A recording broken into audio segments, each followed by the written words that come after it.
کارەساتەکە بە کامل معنای کەلیمە کارەسات و شتێکی زۆر گەورەیە و دوای ئیدارەیەکی شکست خواردوو دێ، ئیدارەکە دوای فکرێکی شکست خواردوو دێ، ئەبێ حساب بۆ ئەوە بکەین یەکەم پارتی و یەکێتی گروپە عەلمانیەکان دەسەڵاتی سیاسی و هەرچی بەشدار بووتیایە ئیفلاسێکی گەورەیان لە ڕووی قەومیەوە کردووە.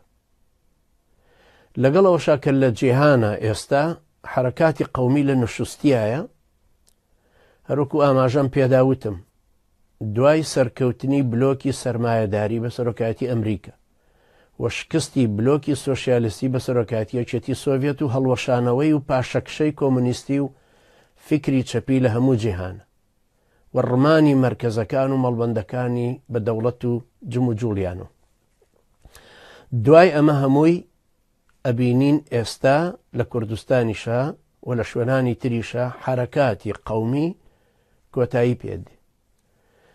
هەروەکو وتمان کە جۆرج بۆشی باوکی لە 1991 سیستمی نوێی جیهانی ڕاگەیاند کە بریتی بوو لەوەی دیموکراسیمانەوێ، واتە دیموکراسی فەرزەکەین لەسەر خەڵکی، مافی مرۆڤ پێویستە جێگا و ڕێگای هەبێ و هەروە سەرمایەدارەتی ئەوروپا بێتە پێش، سەرمایەداری ڕۆژ ئاوا بە گشتی و ئەمریکا بە تایبەتی.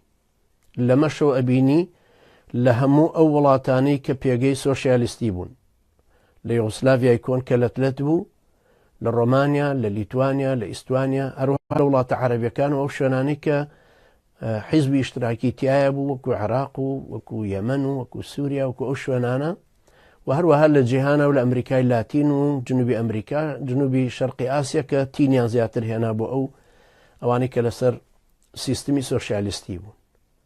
ئێستا غەرب بە شێوەیەکی گشتی ئێوێ ئەو عازیایی دروستی کردو بە سەرمایەداری جیهان لوشدا.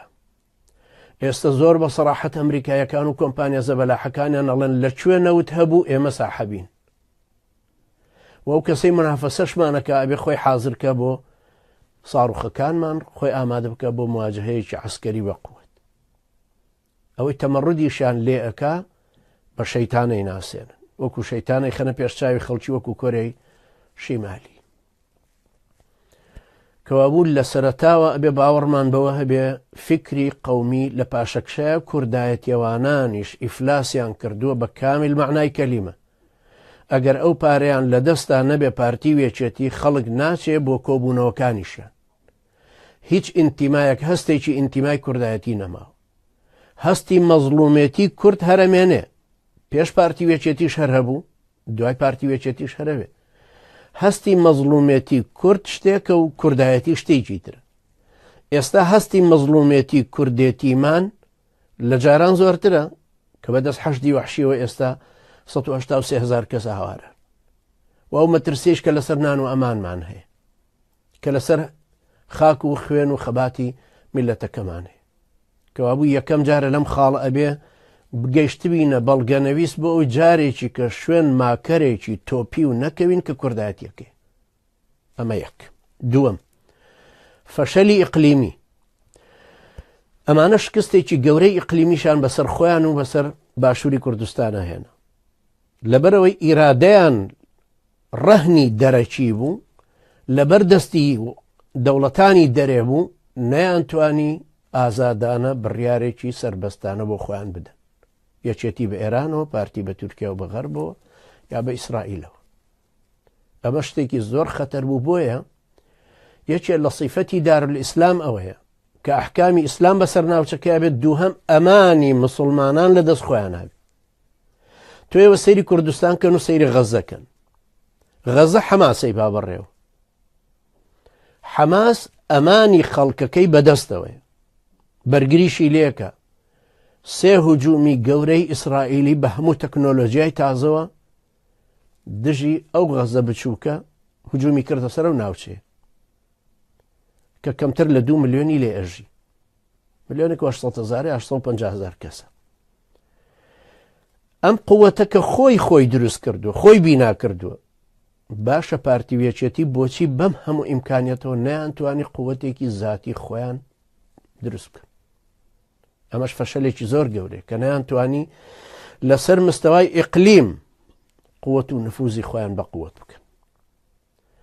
پاشان ئەوان وەکو ئیقلیم دۆڕاندویان، وەکو هەرێم نەیانتوانی یارمەتی 10 ملیۆن کوردی تر بدەن کە لەودی و سنوورە لەعنەتێکەوێ لە ڕۆژهەڵات.